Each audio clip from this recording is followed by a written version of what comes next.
Welcome back to our 5-part series of videos covering some of the real estate English basics that will help you communicate with your international clients and land more deals. Today, in part 3, we're going to cover some technical real estate English terms that you will most likely encounter or maybe even already have come across on the job.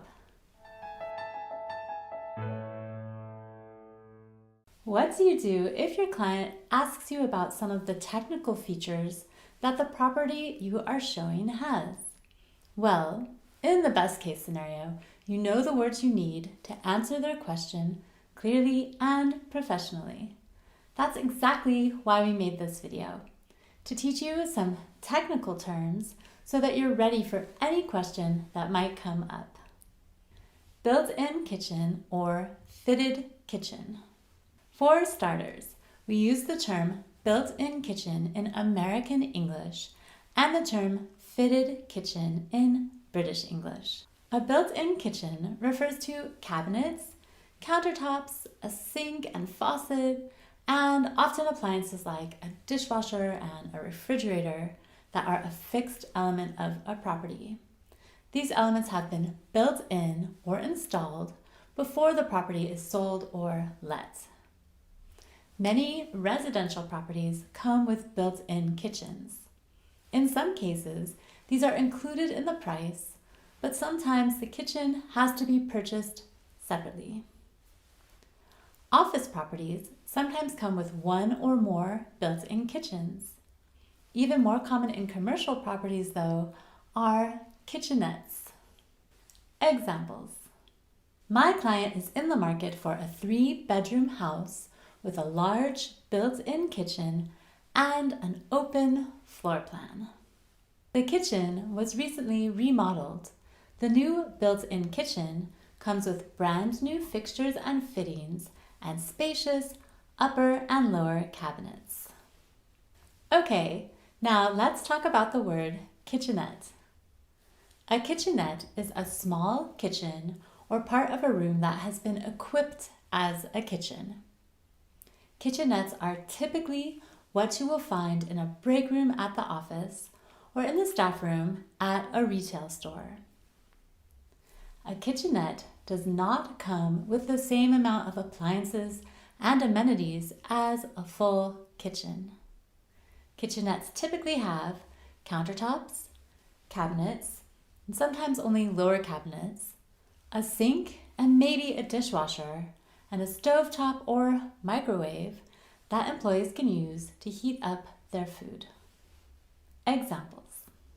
Our company is interested in leasing a large office building either in or close to the CBD. The offices should have flexible layouts with a kitchenette on each floor. Let's meet in the kitchenette during our break. I'll make some coffee and we can chat about the upcoming pitch. Next up is fit out. The term fit out refers to elements that make the interior space of a property suitable for occupation, like wall sockets, blinds, raised floors, data cabling, lighting, and air conditioning and heating. The quality of fit out at an office building is particularly important, especially if you are looking to lease the building to startups or tech companies. Buildings that feature the latest standards and quality in fit-out typically achieve higher rents or purchase prices. Examples. I am currently representing a logistics service provider who's interested in leasing a single-story logistics property with state-of-the-art fit-out to provide last-mile logistics services to its customers. The new office high-rise boasts high-end fit-out and excellent access to public transportation and local amenities. Turnkey. The term turnkey refers to a property that is ready for immediate use. When a developer hands over a property in turnkey condition, that means that the new owner or tenant can move in right away and get to work. A turnkey home refers to a house or apartment that is ready to be moved into immediately and lived in without the new owners needing to do any renovation work or repairs. Examples. We only sell turnkey homes with unique city views to demanding clients interested in buying a property that will impress and increase in value. It's a turnkey office development situated in the city's most popular business district. You can move in as soon as we close the deal. Underfloor heating. Underfloor heating refers to a system of water pipes installed under the floor that is used as a source of heat.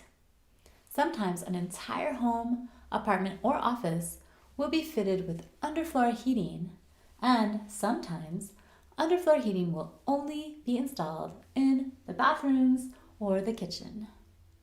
The best flooring to use with underfloor heating is tile, stone, or engineered wood. These are hard surfaces and are able to transfer the heat most efficiently. Other types of flooring can be used with underfloor heating as well, but they might require special treatment. Okay, really quick before we go on, I don't know if you can hear that, but if you can, there's some construction work being done in the building, so there's some sawing or drilling going on, so hopefully that's not too annoying. Okay, now let's get back to our examples. The penthouse apartment in downtown Manhattan is fully equipped with high-end fixtures and appliances and features underfloor heating throughout. The bathroom comes with underfloor heating, which is perfect during the cold winter months. Year of construction. The term year of construction refers to the year in which a property was completed. You will sometimes see year of construction abbreviated as YOC. Another way of saying year of construction is year built.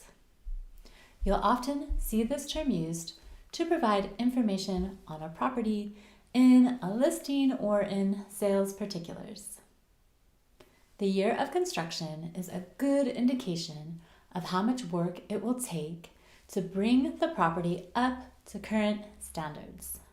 If the property is an older one, it's a good idea to look at when it was most recently renovated and ask if any major repairs are needed. If you are selling a property, you should always let your clients know the year of construction and any years in which renovation works were conducted. Examples. The year of construction for this turn of the century landmark building is 1911. The property was later extensively renovated in 1985 and again in 2018. Some facts about this unique investment opportunity in downtown Berlin. Year of construction, 2021. Type of asset, mixed commercial and residential. Move-in date, Q4 2021. I hope you enjoyed this video. Let me know in the comments which of these words you learned here for the first time. And next time, we'll be covering basic words that you can use to talk about different features of a property. So subscribe and hit notifications so that you don't miss it. And again, I'll link to the playlist in the description so that you can find these videos easily if you want to review. And don't forget to check out our course offer if you haven't already. See you next time.